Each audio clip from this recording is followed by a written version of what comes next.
It's all about timing.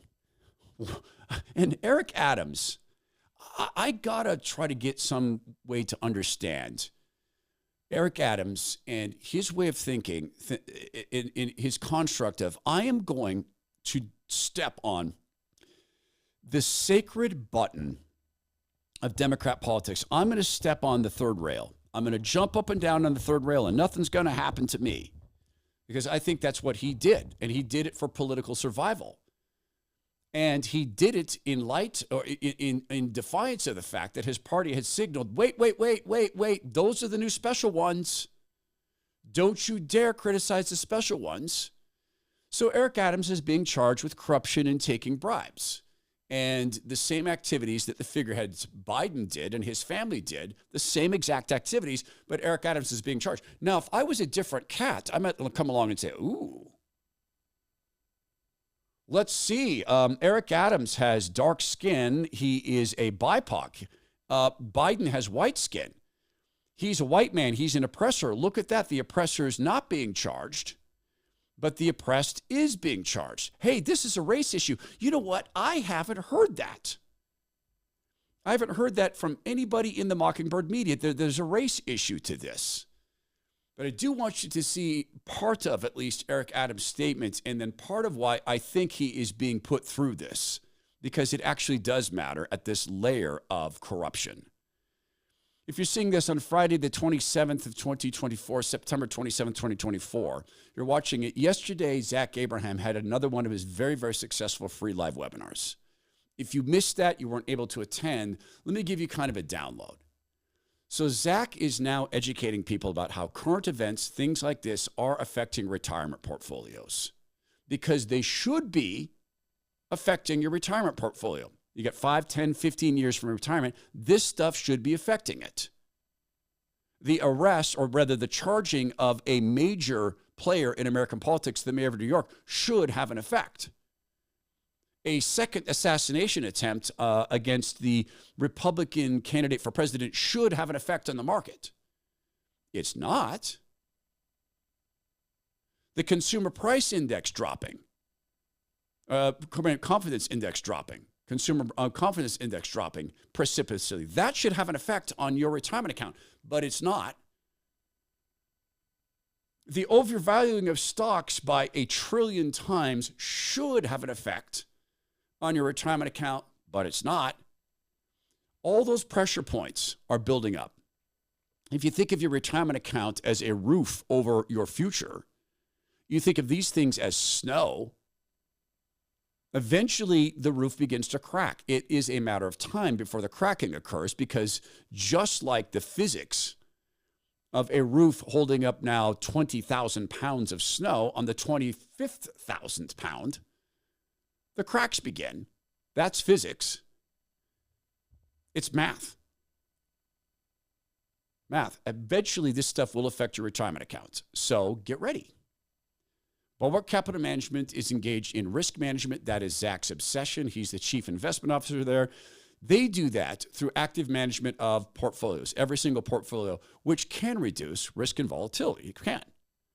If you missed the free live webinar, okay, I'll give you one better, a one-on-one phone call, or Zoom, or Google Meet, or meeting in person in the Seattle area with Zach. You and your spouse, or just you, depending on your life circumstance. It's this easy. Call him. Here's his phone number, 866-779-RISK. Just call and say, hey, will you give me a consultation and let me know if my retirement plan is set up for risk management? It's that easy. 866-779-RISK. Let them know that you're part of the podcast, Todd Herman Show podcast, radio show family. There you go. Or you could use the website, but you know what?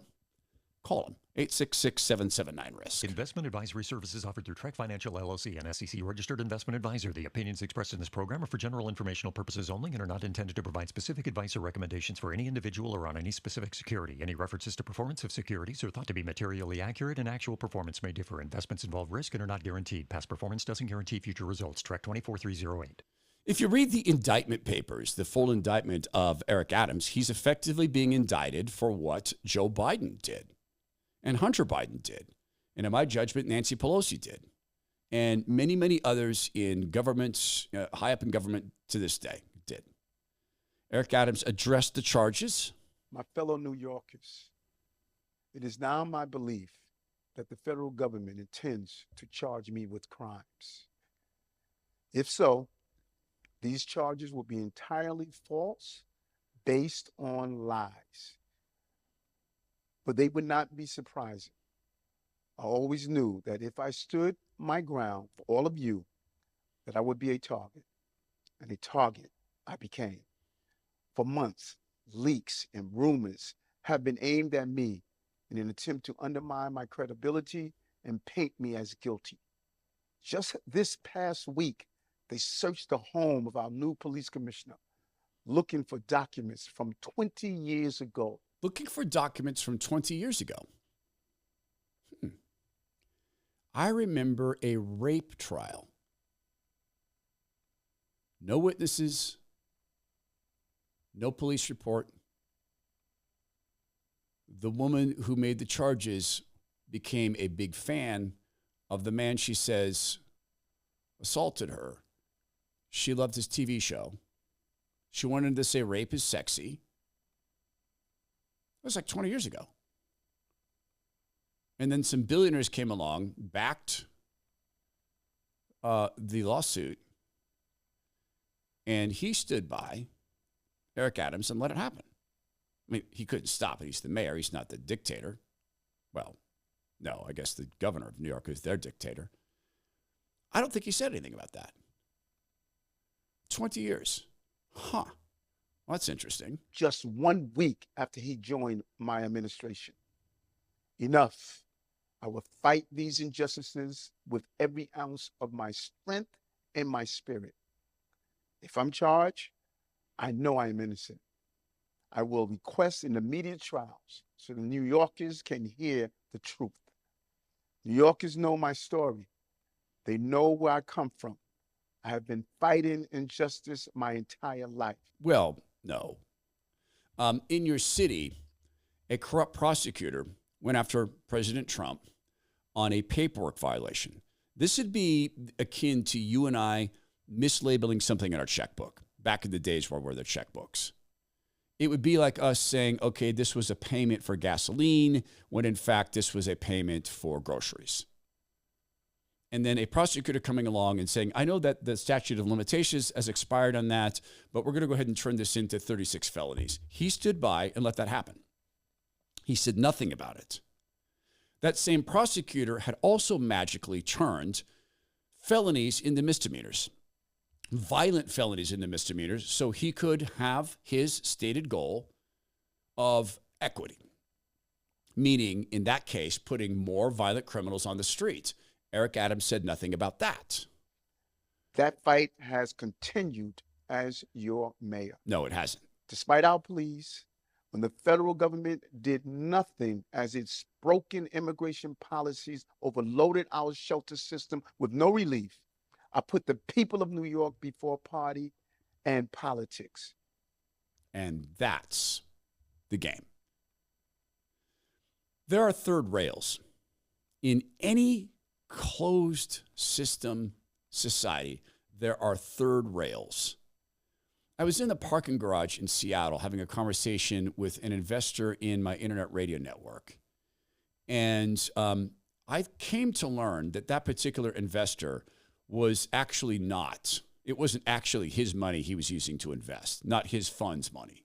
Another fund had given him the money, sat him on our board, and the reason I mentioned that is that was sort of an act of fraud, for which I've forgiven this guy, and he came and apologized to me years later. It was a bad thing I did. I should have disclosed that. It was wrong, and it actually cost me and my partners, the actual employee owners of the company, it cost us a lot of money. But I was in this parking garage, I was having this discussion with this guy, and I said something about the bubble, the tech bubble. I mean, this was during the dot-com days. I said, hey, you know what? How long does a bubble like this last? And he said, hey. He actually stopped me, put his hands on my chest, and said, Todd, we don't talk about bubbles. I said, no, it's just you and me. He goes, even between us. Never let me hear you say that again. There's no bubble. This is all solid value. Never, ever say that, even privately. Why was he so insistent upon that? Shareholder lawsuits. If we knew we were dealing with a ridiculous bubble and we didn't go to our shareholders, the venture capitalists and the partners and everybody involved and say, this is a bubble. So it was a third rail. For many years in Republican politics, immigration, illegal immigration was the third rail. I've told you about being in meetings with the CEO Roundtable and the Chamber of Commerce in Washington, D.C., and telling them, look, small business owners and people who support small businesses hate illegal immigration. We can make a lot of headway if we'll go after illegal immigration. And every single time we brought that up, it was no, no, no, no, no. Shut up. We're not going to talk about that. The unions like it. We like it. We like the cheap labor. That was a third rail. For the Democrats, the third rail is even bigger because there's so much win. Destabilizing American cities is a huge win for the Cultural Revolution because people will do anything to regain normality. When things are going nuts, anything, please, someone come and control this. Please shut this down. Our cities are being ruined. Well, we're going to need to take away the guns. Okay, take away the guns. The benefits of destroying the electoral college system, the benefit of a business model the Democrats have achieved brilliantly. We will force people to give you money to lower your costs. That's what they're doing with the Haitian immigrants and the other immigrants. There's so much win. So Eric Adams, seeing how angry New Yorkers are, watching as entire hotels are taken away, no longer can you have guests there. This is now for the newcomers. Seeing that these people are sacrosanct. It doesn't matter how many cops they try to kill. They're still turned around and let out. And New Yorkers of all races, by the way, are seeing this. Black people aren't thrilled about this. Hispanic people aren't thrilled. Why would they be? So this is why they're going after Eric Adams. And there were meetings prior to this. There were meetings when he started to say things like this. The New Yorkers, never in my life have I had a problem that I did not see an ending to. I don't see an ending to this. I don't see an ending to this. This issue will destroy New York City. Destroy New York City. Mass illegal immigration. We're getting 10,000 migrants a month. One time we were just getting Venezuela. Now we're getting Ecuador. Now we're getting Russian-speaking coming through Mexico. Now we're getting Western Africa. Now we're getting people from all over the globe have made their minds up that they're going to come through the southern part of the border and come into New York City. And everyone is saying it's New York City's problem. Every community in this city is going to be impacted. When he began speaking that way, he'd made the decision, I'm going all in. And there were conversations. I guarantee you there were conversations because he's a smart political player. He got on the phone, and it would have been with Pelosi, it would have been with Chucky Schumer, and they either got on the phone or had a private lunch discussion.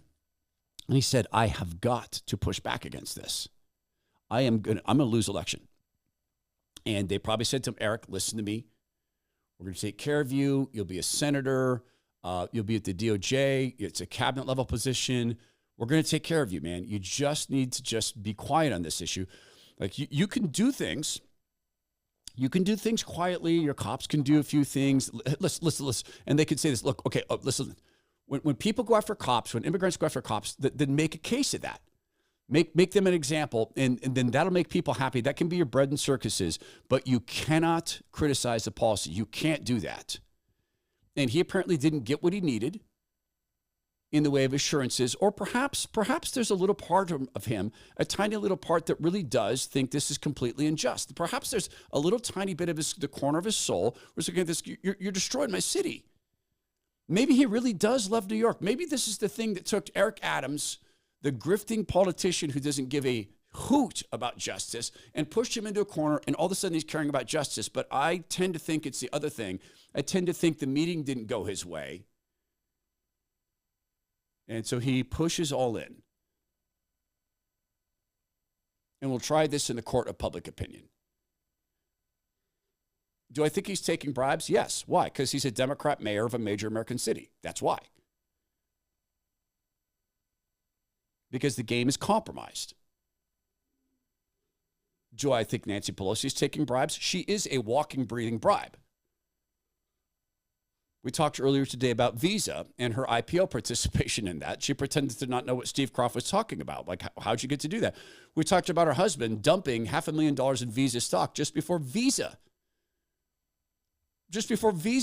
was sued by the DOJ.